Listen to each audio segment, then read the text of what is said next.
Bismillahirrahmanirrahim. Assalamu alaikum wa rahmatullahi wa barakatuh. May the peace, mercy and blessings of Allah subhanahu wa ta'ala be on all of you. Alhamdulillah. Welcome again to another episode of My Journey to Islam. I'm your host Mizan, and today I have with me here brother Abdul Hakeem. Abdul Hakeem, how's things are you, okay? Alhamdulillah. MashaAllah. Alhamdulillah. Before you became Abdul Hakeem, what was your name before? Nickname, Sparky. Sparky. Sparky, because I'm an electrician. So Sparky goes with electric, so they call me Sparky as a nickname, yeah. MashaAllah, a bit of an electrician then, alhamdulillah.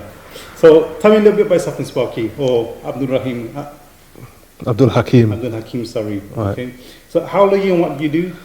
Okay, I'm still doing electrics, and plus I'm an event organizer for a charity organization called One Community Organization based in Digbeth. My main trade is, as I said, is electrical. So I do like electrical, domestic and commercial work, a bit of industrial as well. So for the most part that pays the bill, but as I said, I do a lot of voluntary work as well for charity organisations. Inshallah. And how old are you? 36. 36, 36, mashallah. getting on a bit. Mashallah, mashallah. Still looking young, mashallah. When did you accept Islam then as your new way of life? I accepted Islam, 1999. It's a little while ago. Yeah, it's a while ago, yeah. Over a decade ago now. Does it seem that long, but yeah. Alhamdulillah. And before you became Muslim, what were you before? I was a Christian. Christian. I mean, I wasn't really a churchgoer, but for the most part, weddings, funerals, christenings, things like that. But I would have said I was a Christian. My family's Christian and Pentecostal. Okay. I don't know if you know about the Christian methodologies, but that's the sect then, if you want to say that. Pentecostal. But I was a And what made you question that particular faith for you to actually eventually leave that and then embrace Islam? I think I was always a believer, even at the worst times. You know, I think it's installed in in my culture then. At that age, it's installed in you from a young age to go to church and believe in God and Jesus and this, that, and the other. So I always had that belief system. So sometimes I'll pick up the Bible and read 2 Psalms, you know what I mean, and learn about the story of Moses and the Last Testament. I always, for some reason, was more inclined to the to the First Testament rather than to the Last Testament. And as I said, it's just that connection with God I always had. And I started to just read more upon it and just work on that connection. You know? So you always had this natural connection to worshipping God alone? Yeah, I mean, it's said that everyone has a natural feature, a natural disposition. Yeah. So it's just whether you work on that or whether you ignore it. So, I mean, I sort of like kind of occasionally would pick up the Bible and just read, and as I said, my family are Christian, so they have their certain ways anyway. And one of the things which, as I said, I started just to investigate more and talk to God. You know, I had a few friends who were Christian.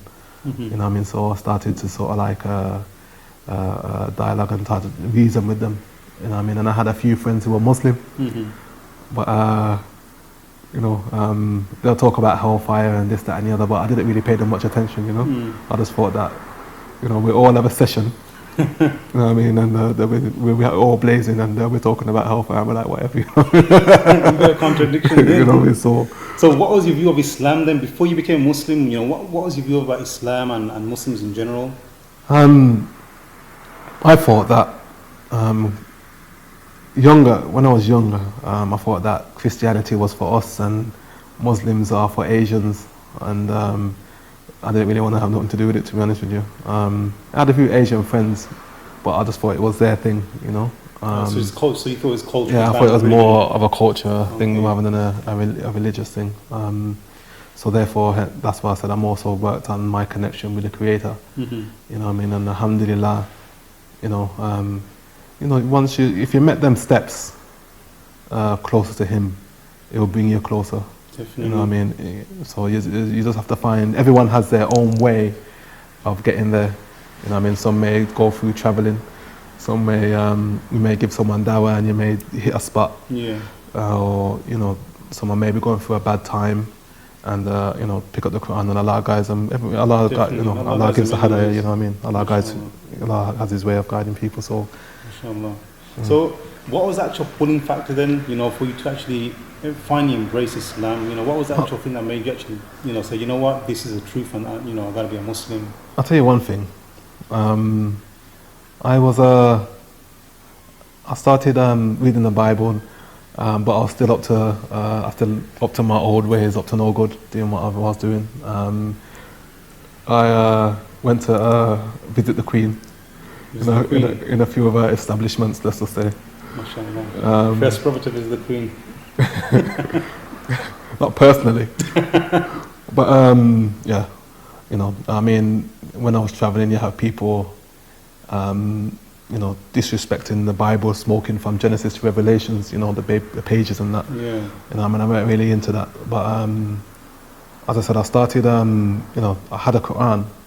Someone gave me a Quran and I started reading it. And I started to just gain that connection with Allah, you know what I mean? I didn't really know much about the Prophet. I didn't even know much about the companions. And to be honest with you, I wasn't really interested. I just wanted that connection. You know, sometimes one away, when when you're going through a certain situation, you can pray to God and have that talk with Him, you know what I mean, and as I said, build your relationship with Him. I think I started practicing. Well, I learned how to pray. Someone taught me how to pray because I was looking into Islam, and I asked God to guide me to the truth, whether it was Christianity, Islam, whatever it is. As long as He's happy with it, just guide me to it, you know what I mean? Because when you're on the road, when you're on the street, you know what I mean, you've been there when you've done it, you know, going out, clubbing, girls, you know what I mean? When people who ain't have it, you know, chase it, but once you know that, once you've been there and done it, you know it ain't nothing, you know what I mean, really, you know what I mean? And you want something more, yeah. You know what I mean? You're not content with what you got, and you can't be content, you know what I mean? So you'll always want more, you'll want, you know, women weren't nothing. Sorry, it wasn't. It wasn't. It wasn't a problem. Let's just say that. It wasn't an issue. Money, you know, you do what you have to do to eat. So as I said, you just want something more, something that's more fulfilling. You know what I mean? I started practicing. I started praying. I started reading Quran. I was practicing Islam for about a year before I knew about Shahada. Wow. You know what I mean? So I was praying, I was still doing whatever, you know. Before you knew Shahada, meaning, so you was practicing the religion before accepting the religion, or? Yeah, I was praying. People would tell me about Allah, I'll read the Quran, and I still have a little bit of bad habits, but you know, things, you know, you tend to take time work on it, yeah. you know what I mean? But about a year after practicing, someone said, "Did you take a Shahada?" I mean, that's obviously because the lack of knowledge and what was around me. Yeah. You know what I mean? So yeah. So after a year of practicing everything, said, "Do you take a Shahada?" I said, "What's that?" He said, "To bear witness," and then I took it in the year 2001. InshaAllah. 2001. So I embraced in the year 2000, just after the millennium. And then going back a little bit, you know, when you mentioned about that you always had that connection with God, some people might say, well, in Christianity they worship one God, and in Islam we said that we worship one God. Now, what was that connection that wasn't there in Christianity that you found in Islam? In Christianity, worshipping God, yes, definitely, no doubt. I think I wasn't comfortable in my heart with worshipping Jesus. You know what I mean? It just didn't sit right. Yeah. I mean, because he's a human being. Yeah, he's a human being. And plus, when you read in the Bible that the devil tempted Jesus, you know what I mean? That Jesus says, the devil said to bow down to me, and I'll give you all what you see. And Jesus said something along the lines of the heavens and the earth. You know, I can't remember quote word for word, but he didn't fall for it. You know what I mean? But the fact that what bothered me, the fact that the devil, Shaitan, then had the audacity to question and even to tempt God if Jesus was supposed to be God. Yeah. You know what I mean? Because the devil is created by God. Yes. And the world, the universe, everything is created by God. So therefore, how can a creation tempt the creator? It just didn't make sense, you know what I mean? And, you know, as I said, I read the Bible and, you know, there's certain things that sat well with me and certain things that didn't sit well with me. That didn't sit well with me was worshipping Jesus. So even as a Christian then, I'll still pray, but I'll focus on the Father rather than the Son, if that makes... Yeah, interesting. Yeah? So you kind of naturally have this inclination towards, Just, you know what? just direct contact, yeah. Just a direct contact with God, you know? But all right, when you accepted Islam then, I mean, did you openly come out to your family and say, look, hey, I'm a Muslim, or how did that come about, and how did your family take it? The thought that, I think the thought that it was a phase that I was going through, because I went through many different phases. So I think they thought it was a phase that was just, he'll come back after, he's just going through a little bit of a little situation, you know? Bit of drama. Bit of drama, you know? He's finding himself, you know? So,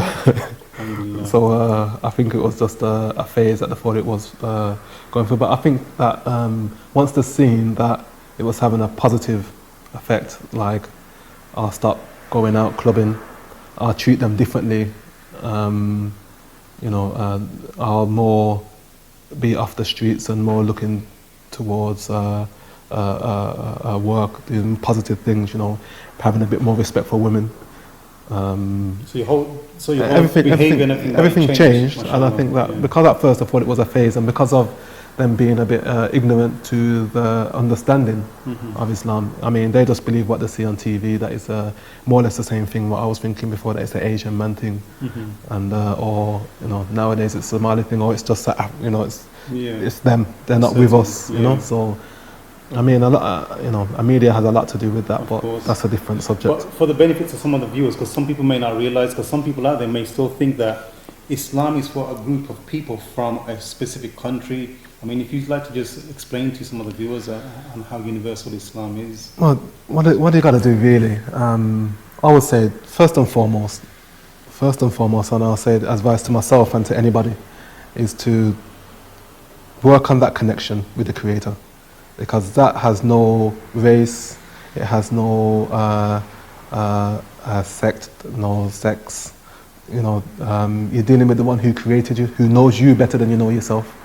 You know what I mean? Who knows your secrets and who can help you when nobody else can help you.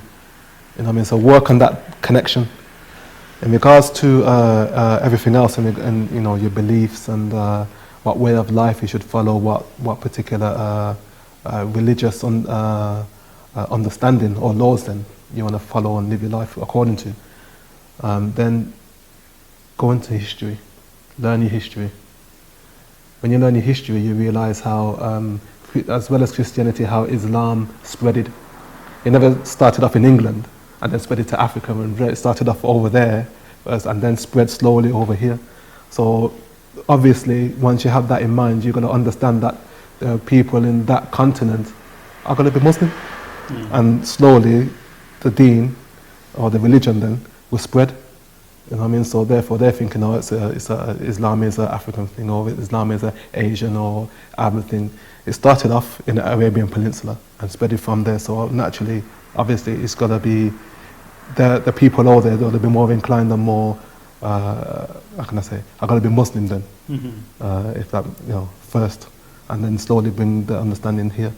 So learn the history of Islam, and don't look on the people rather than look at the religion, because the people will lead you astray. Look on the religion itself, and try and understand the religion, because we have to live our life according to the religion. The religion doesn't, you know, the religion doesn't adapt to us. We adapt to it. You know, so just that's for the benefits of the viewers. When you say look to the religion, I mean, because some people may think, what do you mean by look to the religion? So I mean, like look to first and foremost the Quran, because there's no if, but, or maybe about it. You know what I mean? It's the word of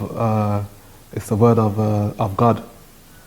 So that there should be the primary source of seeking knowledge, seeking understanding, seeking the reason for your existence, seeking the truth, what way you should go. first deal with the one who created you. So look into the Quran. Like I would say, I looked into the Bible because I would expect that at that time thinking that was the word of that's God. So first and foremost, I would look into that and see what's going on. And then, as I said, I picked up the Quran and looked into that, and I realized that my heart slowly got attached to God because that's what I wanted. I wanted that connection. So when I read the Quran, my heart got attached to it because it is from God. It is the word of God. Then I would say in Islam, look towards the Quran first, then you look towards hadiths and try to go with that which is has strong references, which is more authentic, not which is wishy-washy or not which is written by anyone and anybody. Go try and it's your life, you know what I mean. You're going to be judged, and it's what you're going to teach your wife. It's what you're going to teach your children. So make sure that what you take up and what you learn is sahih, is authentic.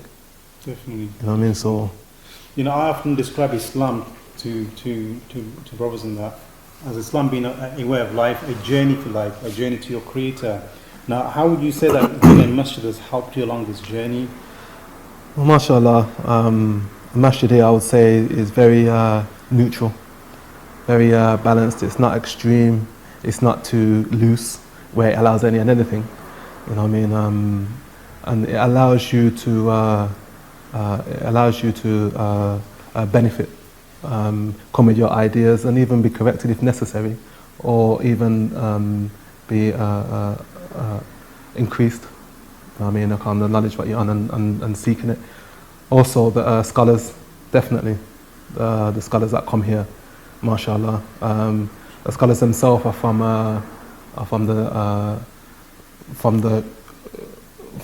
what can you say, from the Kabar ulama, then from the major scholars. You know what I mean, and the visit here, so to benefit from that also, you know what I mean, benefit from when they come over, and that's the brotherhood. You know what I mean. One of the ways I've noticed is observing the sunnah is when you see different races attending a masjid.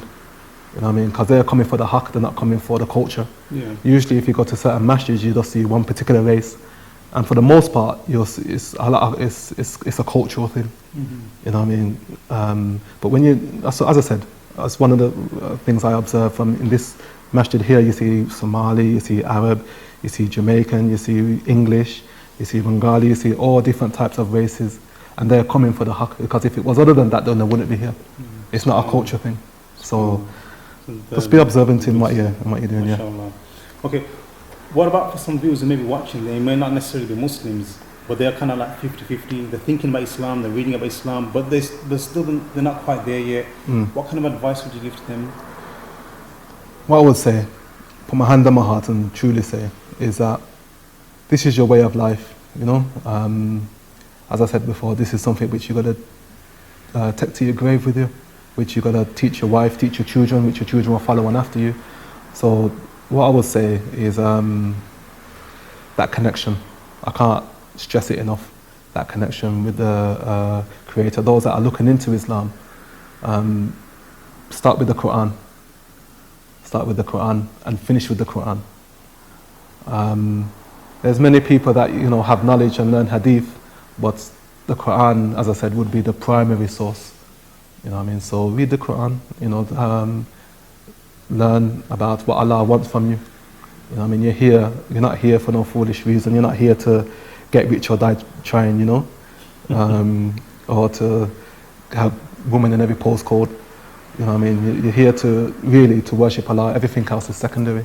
Worship your Creator. There's a greater purpose to life. Yeah. You gotta know the reason for your existence. So that's one of the reasons why I said before that even though I was getting money, I was doing whatever, clubbing and whatnot, but there's no satisfaction. There was no satisfaction. That's why I keep pushing myself. Because how can there be satisfaction when you're not doing the reason why you're here for? You're not living. You're not doing right by yourself. You'll be doing an injustice to yourself because you've been here to create Allah, but you're doing other than that. So find a reason for your existence. Find a reason why you're here in this life, in this world, and make that connection with the Creator. Straight up. Alhamdulillah. Okay, I think I think we'll have to wrap up now because we've just come towards the end of the show. Jazakallah khair for coming down, alhamdulillah. It's been a pleasure having you, alhamdulillah. I hope our viewers have benefited, mashallah. Now, for those who would like to know more about Islam, you know, whether just from an academical point of view, not necessarily who want to become Muslims, or if you do want to become Muslims and you want to learn a little bit more, then please get in touch with myself, Mizan, at Green Lane Masjid. You can email me at info@greenlanemasjid.org. Green Lane Masjid. Masjid is MASJID.org. Jazakallah khair. Assalamu alaikum wa rahmatullahi wa barakatuh.